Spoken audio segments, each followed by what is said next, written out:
So after a very long period of time, I'm back to the mortal realms. So some of you have obviously been wondering where these videos have been for the last few weeks. And the reason is that I'm going to go for a little slightly different strategy when it comes to mortal realms going forward. So I've noticed that numbers are dropping a little bit. As they did with Conquest, they started sort of tailing off as we got further into the issues. So what I'm going to do with these ones is I'm going to review weekly when we've got something new. But when we've got either paint or a duplicate of things we've had before, I'll skip it and I'll do a double review the following week. So we've got issues 33 to 36 today.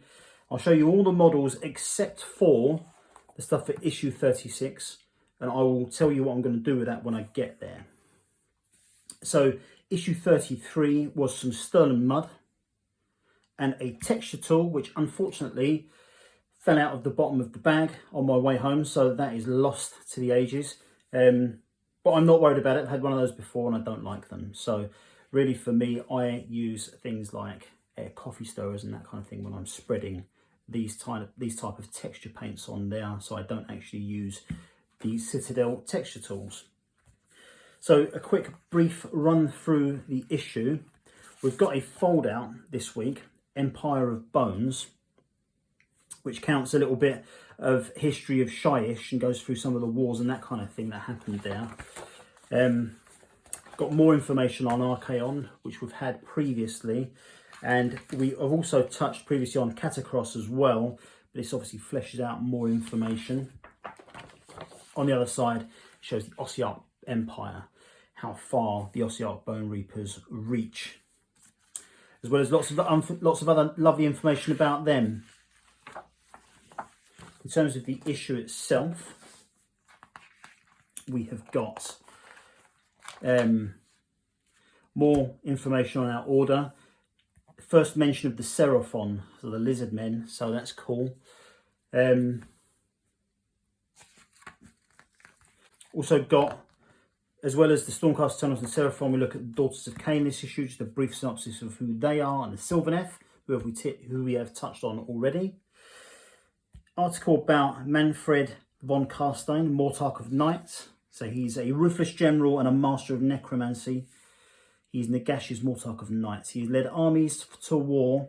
He's led armies to war for millennia and destroyed countless kingdoms in Nagash's name. So lots of cool information about him. A really cool model there. More information on just the mortal realms in general. Then we look at Dance of Death. And it's got Daughters of Cain being featured here, as well as the forces of Slaanesh.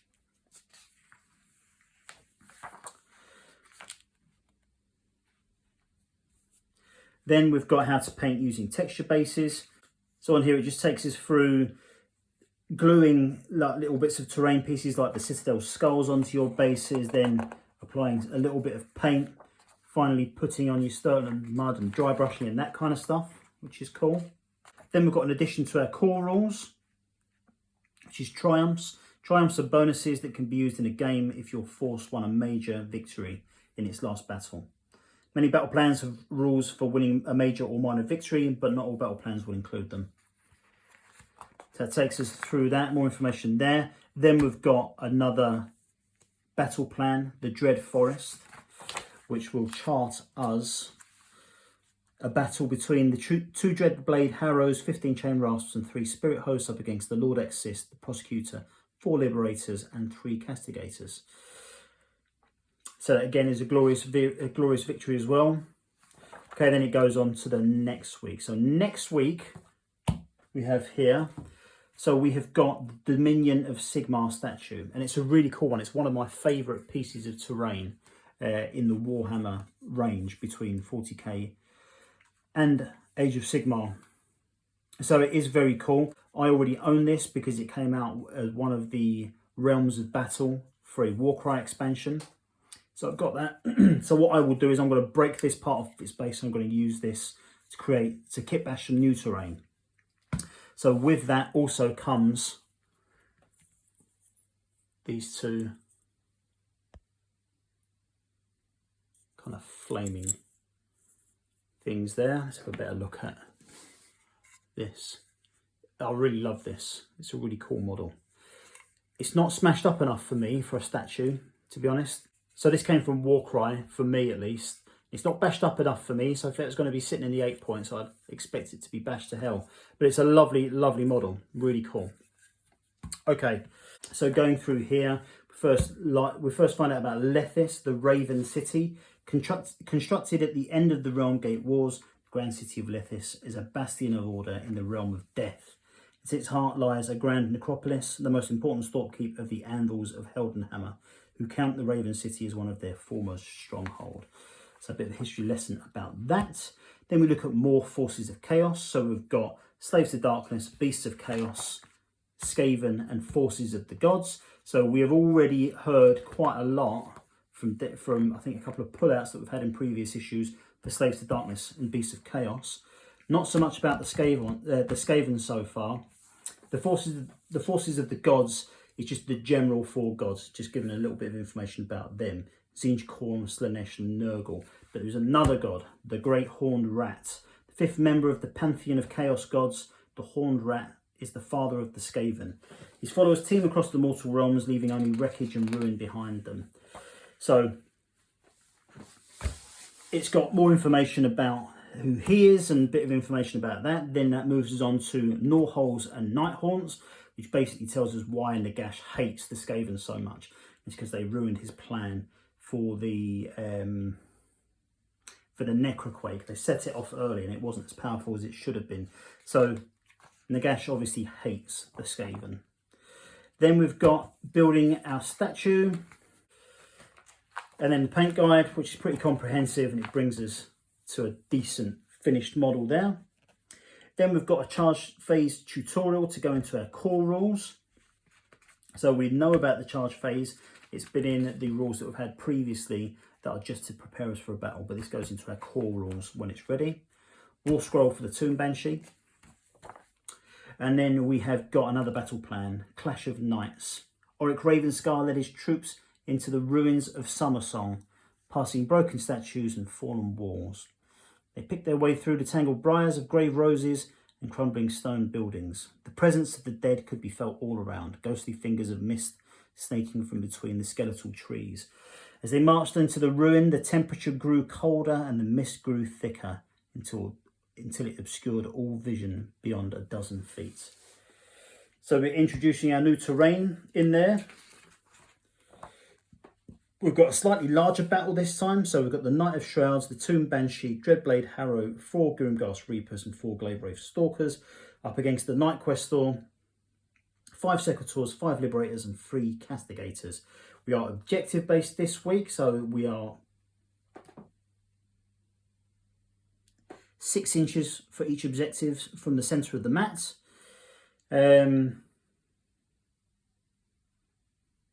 Played over 4 battle rounds, most victory points wins.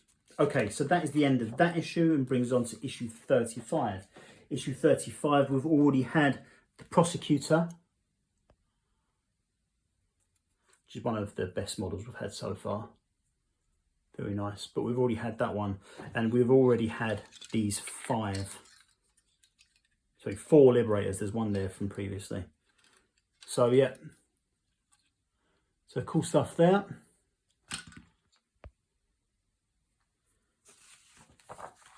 So we have got Harbinger chambers. All of the strike chambers, the Harbinger chambers are the swiftest and most mobile. They are often the first force to make contact with the enemy.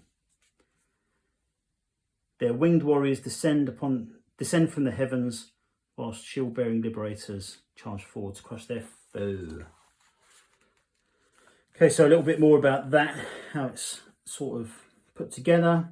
Then we've got information about the Auric war clans.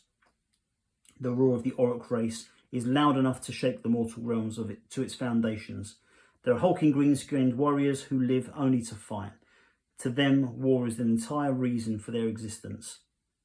They will battle all that stand before them until only the mightiest warriors remain. Wah! Right, okay, so we look at the Bone Splitters, who are the guys that do a lot of range attacks, so spears and bow and arrow and that kind of thing. And then the Iron Jaws, who are in your face, ready to smash it to pieces. Then we look at the realms, the ever-spring swathe. Lush and verdant, the ever-spring swathe was once a haven for the cycle of life. During the age of myth, Alariel made her home here. The Ever-Queen's very presence drive the lands of the ever-spring swathe to new heights of fertility, ensuring that new life is forever bursting forth from the rich soil. And some information there from the age of myth. Again, more information, Oakenbrow Glade and Dreadwood Glade, so that's different ways that we can put together our models, I believe, in different painting schemes. So then we've got our building guide, but again, we've already seen all this in a previous issue. Got a painting guide, we've already seen most of this in a previous issue, but again, we're getting a bit further on that journey as well. Then we've got the shooting phase tutorial. Again, we've been through this previously, which we've just been given a nice way of putting it together to go into a rule section of our binders. And our war scroll for the Celestar Ballista. I like these on the back of the war scroll. That gives us a further breakdown of what those abilities mean. Then we've got Ruins of Summer Song. The lair of the night haunts has been discovered. From deep in the ruins of Summer Song, death magic seeps forth. So this is our battle plan. And this is an objective-based one. The objective is right in the centre of the board. We have got the Guardian of Souls, the Dreadblade Harrow, 2 units of 5 Harridans and 4 Maimon Banshees, up against the Lord Exorcist, the Celestar Ballista, 2 Prosecutors and 8 Liberators. So that's very cool as well. And so this brings us almost up to date. Now, issue 36. I'm a huge fan of this terrain. I really like it. I already have it. I've got it in storage at the moment. I already have it from Warcry. Now, I haven't built this set yet. And there's a very good reason for that. Number one, I've already got a copy. Number two, I'm getting another copy on Saturday from Warcry Catacombs. And so I didn't think it was a good idea to build this set as well. So what I'll be doing is I'll be taking this and I'll be taking the 2 sets of ruins that come from Catacombs, because don't forget, we've already got those ruined buildings available from Mortal Realms. We've had them in previous issues. So I'll be bringing together some sort of kit bash project that's going to incorporate this sprue and the 2 sprues that we've already got. So some of you will already be in the same boat as I am, in that you've got this stuff, whether from Warcry or from another Azerite Ruin set or something like that. So I'm going to try and do something fancy with the extra terrain I've got, and I'll be sharing that with you guys in the coming weeks. But issue 36. So we go through the Dominion of Sigmar. During the Age of Myth, Sigmar's followers spread civilization across the mortal realms, constructing many great cities and monuments in his honour. The crumbling remains of many of these once grand edifices still stands as a reminder of his golden age. So it goes through the Storm Vaults, which we've had Warcry terrain for.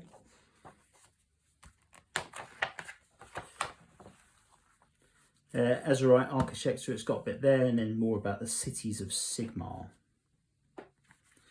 Then we've got realms, the prime inner lands. Before the coming of the Necroquake, the continents and nations of the prime inner lands were the most prosperous and beautiful in Shyish. Far from the lethal death magic of the realm's rim, they were home to many of the greatest civilizations that the realm of death has ever seen. Then we've got a more focused piece of information on the beasts of chaos. They are creatures created by the mutating powers of the dark gods, part man, part animal, and part monster. They are filled with a savage desire to slaughter and destroy. When they step upon the warpath, they are capable of crushing entire kingdoms to dust beneath their hoofs. Nice. Then we've got our build guide for this.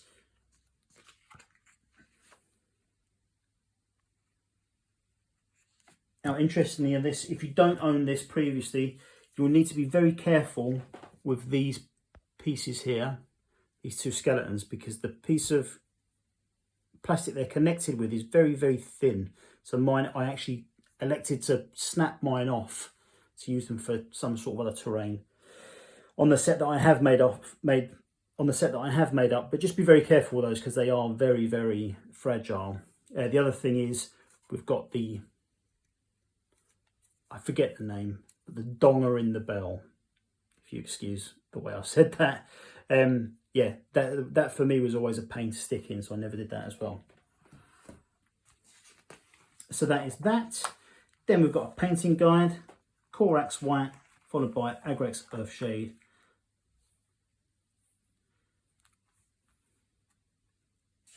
Yeah, so this is all pretty cool stuff.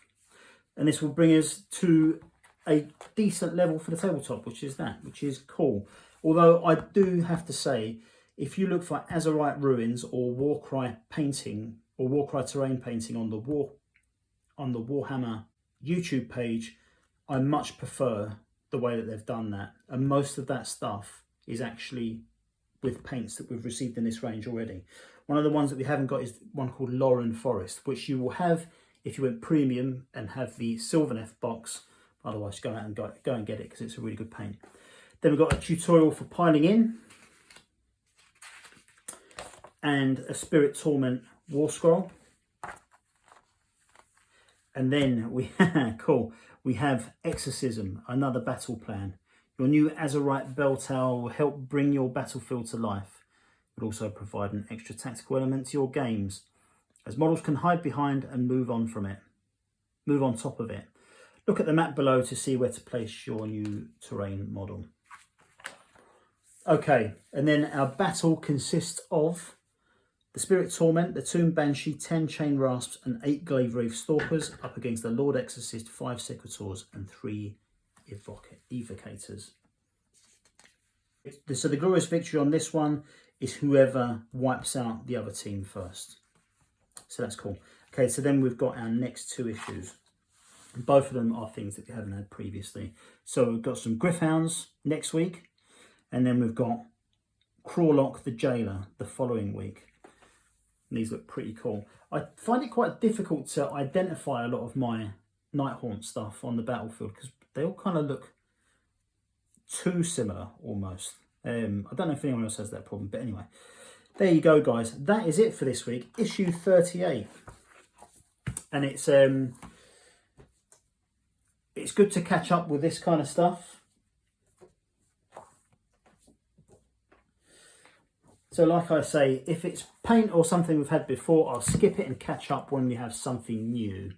I'll be back this weekend with all of the Warcry Catacomb stuff, as well as all of the Warcry warbands that are being released. So that's Skaven, Ironjaws, Caradron, Overriders, is that right? And one other, what is it? Ah yes, the Flesh Eater Course. So I'll be back with all that stuff this weekend, along with the new Warcry boards that are coming out. So I will see you then. In the meantime, you'll notice that I've been sticking a few polls on there, so I'm just preparing for another article going into Games Workshop's pricing strategy. I'm trying to work out if they're in danger of pricing people out of the hobby, because obviously we've got lots and lots of new stuff coming up that we know about, and the price points have greatly moved on in the last few months. And I just wanted to get some feedback on that. So I will continue to put some polls out there over the next week or so, just as I prepare for that next article. But anyway, guys, thanks for watching. Much appreciated. Subscribe if you haven't already, and I'll catch you later. Take care.